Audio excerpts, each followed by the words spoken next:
Let's talk about manga. Greetings, internet travelers. My name is Joshua Desiderio from Desiderio Entertainment. I hope you're doing well. I'm doing pretty okay. I'm finally on break for a week, so that's nice. I'm finally able to take a bit and relax, not have to deal with the stress of schoolwork. It's a little bit rainy out today. I just had to carry my Chick-fil-A through the rain not long ago, actually. I was cradling my bag as if I'm a young mother on the run from some imminent invading force, and that was quite the experience that I don't really want to repeat. But I'm doing good. I'm doing okay.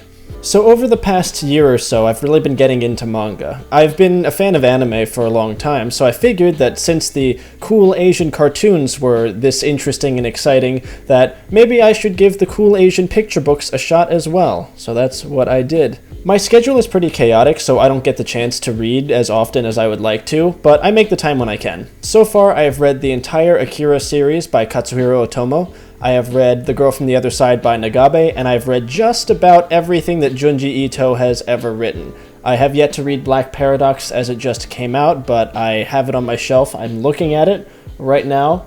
I will get to it eventually. And at some point, Junji Ito is also going to get his own video because his work is awesome and you should read it. But aside from these relatively well-known works, there was one other series that I got into. I picked out the first volume at Barnes & Noble on a whim, really. I just thought the cover looked cool.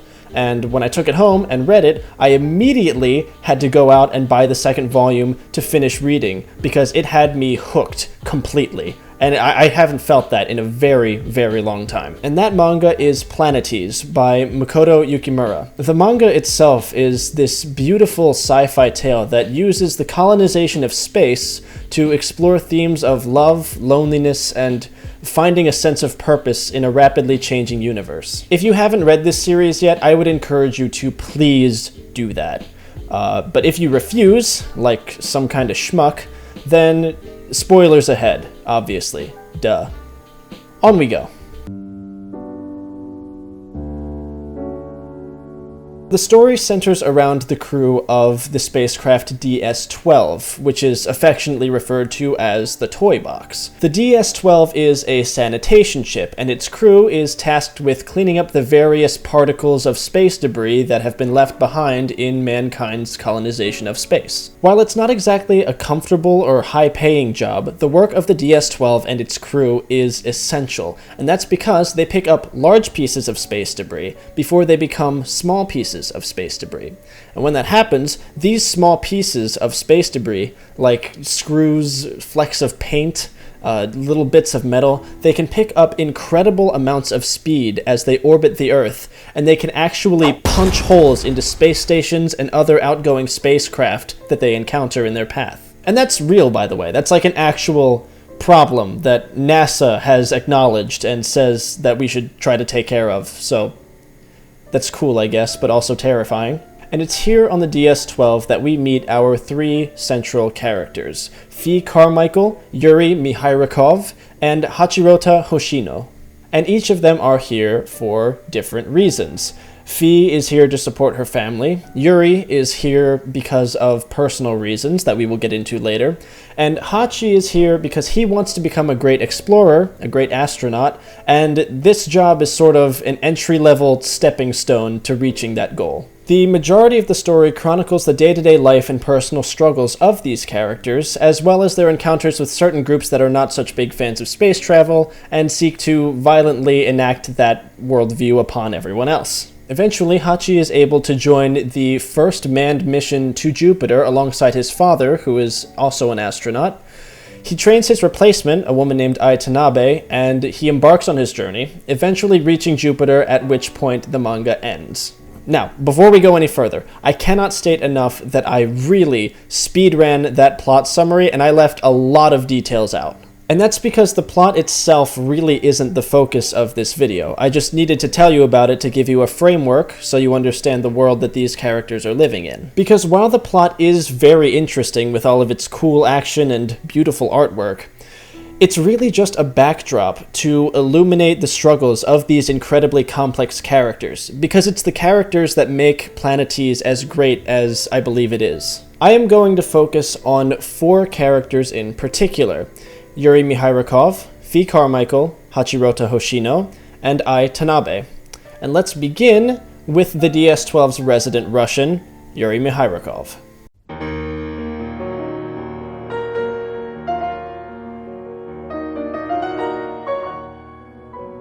We are actually introduced to Yuri before any other character in Planetes. The first couple pages of the manga details a tragedy that he experienced involving a flight to Earth with his wife. The two were sitting together, but then Yuri decided to get up and walk around, maybe go get a coffee or something. As he was gone, a piece of debris hit the side of the craft that his wife was sitting on. It caused an explosion, and his wife was killed instantly, her body sucked out into the void of space beyond recovery. It's also important to mention that Yuri's wife always carried a compass around with her as a keepsake. It was a special item that was also lost in the accident, and this will be very important for later in the story. This accident prompts Yuri to leave space for a while, and in that time, he wanders the world looking for answers to his questions. What's supposed to happen now? What's his purpose moving forward? Can he move forward at all after this? His search ends when he talks to an old man on an Indian reservation in New Mexico. He tells the man that he's looking for some kind of purpose in his life, some guiding light to point him in the proper direction to go in. The old man seems amused by Yuri's words, and in response asks him where he thinks they are right now. After Yuri gives him a few unsatisfactory answers, the man then proclaims that they are in outer space. Even here, sitting in the chill desert, they are still wandering among the stars. This is a major turning point for Yuri, and while it is never explicitly stated in the story, I feel that this conversation caused him to realize something very important. No matter how far he runs, and no matter where he goes, the burdens of his past will always follow him there. There is no magical action or occupation or point of direction that can solve these feelings that he's having. He will never be able to escape from the grief and pain that losing a loved one brings, just as he is unable to escape the grasp of infinite space. Now that sounds unbelievably depressing. However, Yuri uses this information constructively. He decides that since there's no place he can go to have his purpose in life spelled out, he'll just spell out a purpose of his own. Furthermore, he uses the tragedy in his life as a springboard, dedicating his career to cleaning up space debris and preventing tragedies such as the one that he had to go through. He makes truly great friends aboard the DS-12, and he invests his life into being kind and compassionate to others. Eventually, through some miraculous chance, he is able to recover the compass that was lost in the accident so many years ago. Hidden inside it, he finds a message that his wife had engraved within. Please save Yuri. It's a message that I like to interpret as a prayer, or some similar sentiment for her husband's safety as he works in space. And it's also through Yuri's kindness that he is able to finally come to terms with his grief. This is evidenced by the scene where he helps Hachi's younger brother, Kyutaro, build a miniature rocket as a project. During initial testing of the miniature rocket, the compass is destroyed, but instead of anger or resentment, Yuri feels at peace, and he actually attaches the broken compass to the finished product once the rocket is complete, and sends it off for good. Now, while I absolutely love Yuri's story and the interpretations that come with it, we've still got a ways to go, and the best is yet to come. So next, let's look at the ship's commander, Fi Carmichael.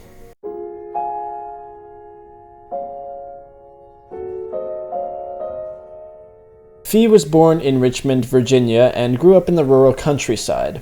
She was especially fond of hanging out by the lake with her uncle, a young homeless man named Roy, who she referred to affectionately as Uncle Woodhouse, given the fact that he lived in a treehouse out back. Roy was a gentle soul, but he had some mental issues that made him socially awkward to a crippling degree. This prevented him from getting a job, so he chose instead to live his life in solitude, where he would fish, play his violin, and otherwise just mind his own business and leave people alone. One day, a young girl in the town went missing, and suspicion immediately fell upon the strange man who lived in the treehouse in the woods. There was a lot of hatred and blame being cast, and it all came to a head when somebody burned Roy's treehouse and everything inside of it to the ground.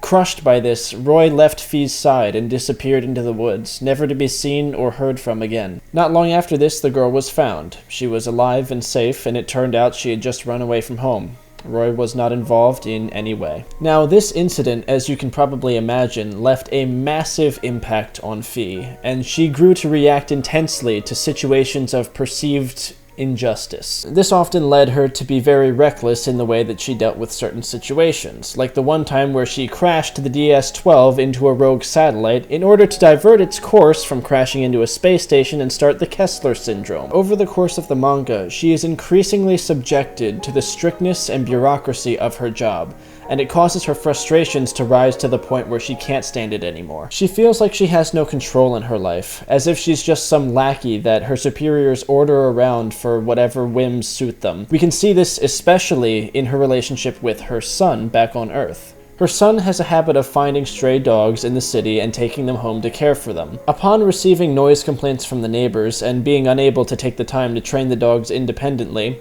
Fee purchases collars for the dogs that spray an irritant whenever they act too loudly. This, in turn, leads to a scene where her son is incredibly upset, asking her why she has to do this, why she has to make them suffer, that it makes no sense. And she keeps responding that that's just how things are. He'll understand when he gets older. And this strains their relationship even further. All of this frustration inside of Fee comes to a head when a conflict breaks out between a terrorist group that opposes space travel and the United States government. The terrorist group is releasing mines into space that are planned to detonate at orbital stations and cause the Kessler syndrome to occur. Fee and the DS-12 are repeatedly warned to stay out of the conflict zone, but she presses forward, thinking about the incident with her son and how they both feel that urge to fight against things that don't make sense. So she continues piloting the ship onward, collecting debris as she's able and protesting the conflict in any little way she can, despite the many warnings and offers of her superiors on Earth. Her arc comes to an end when she goes on a motorcycle ride to clear her head and ends up almost hitting a small dog. She avoids it narrowly, but wrecks her bike in the process. Miraculously, even though the bike is no longer in working order, Fee herself is unharmed aside from a few scrapes and bruises, and she follows the dog, curious about where it will lead her. The dog leads her to a place where the road crests a hill, and from the top of that hill she sees a beautiful view of the sun setting over the Atlantic. After taking in the view for a little while with her new companion, she takes the dog home with her for her son. She names him Roy, and I don't know, I just think that's really cool. It's a full circle kind of thing. I have to be honest, this is one of my absolute favorite scenes in the entire manga, and I find myself rereading it frequently. However, we are now going to look at the last two people, and the relationship that forms the core of what Planetes is all about. And I am talking, of course, about Hachi and Tanabe.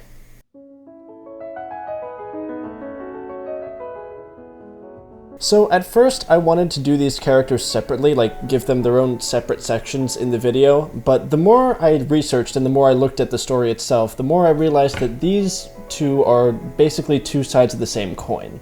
And also my script is like 5 pages long at this point, and I don't want to overstay my welcome too long. Hachirota Hoshino, or Hachi as he's more commonly called, started out as the new guy on the DS-12, the rookie. He's a debris collector with lofty dreams of one day purchasing his own ship and exploring the stars. He's also the central character of the story for the first volume and a good part of the second volume. When we first meet Hachi, it quickly becomes apparent that he's not quite sure what to do with his life. At the age of 25, he has no idea what his purpose is or how he is going to achieve that purpose. We really begin to see his struggles rise to the surface when an incident occurs while the crew is on a run-of-the-mill debris collecting mission. A sudden solar flare sends Hachi spinning off into the void of space, helpless and alone. And although he wasn't there for too long, and he hasn't suffered many injuries or radiation poisoning as a result, it did leave a profound mark upon his psyche, which will affect him for the rest of the story. Anytime he would close his eyes or find himself in the dark, he'd be taken back to that place where he was spinning throughout the endless expanse.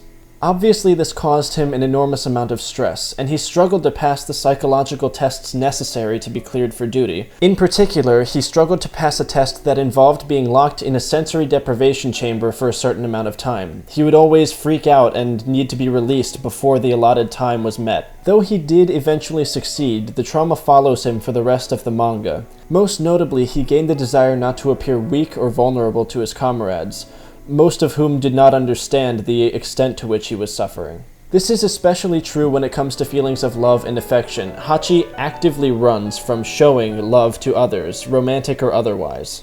He considers it a waste of time, and something that will only drag him down in the long run. Not to mention, he also sees the way love has affected the relationship between his mom and his dad. His dad, an astronaut like himself, is always away on missions, and even when he comes back and does spend time with the family, it seems like he's always just itching to go back into space and leave them once more. He sees his mother working hard to care for him and his brother every single day, tired and alone, and he thinks to himself, if that's the result of loving someone, then who would want something like that? And then, he meets a girl named Ai Tanabe. Tanabe is first introduced as Hachi's replacement on the DS-12 when he gets selected to participate in the first manned expedition to Jupiter. She is the polar opposite of Hachi and has a very different background. Abandoned as an infant and raised by a young couple in rural Japan, she has seen firsthand the joy and beauty that love can bring. After all, she wouldn't be where she is today without the love of those two strangers who became her mom and dad. Hachi appears threatened by Tanabe's presence and is pretty tough on her while he's training her. She's irritated by him as well, and the two often get in conflict. For instance, there is a scene in the manga where the crew discovers the desiccated body of a deceased astronaut who had been sealed in an airtight coffin and shot into space. The crew was able to make contact with the daughter of the astronaut, who requested that they send the body back into space like he would have wanted.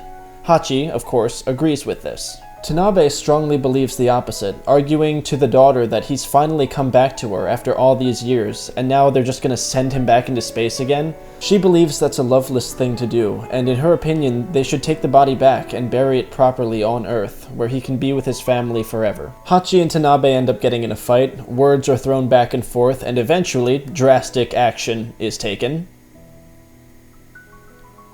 Eventually, Tanabe convinces the astronaut's daughter to take his body back home, and the tension between Hachi and Tanabe remains until a crucial event later in the story that I think defines their relationship perfectly.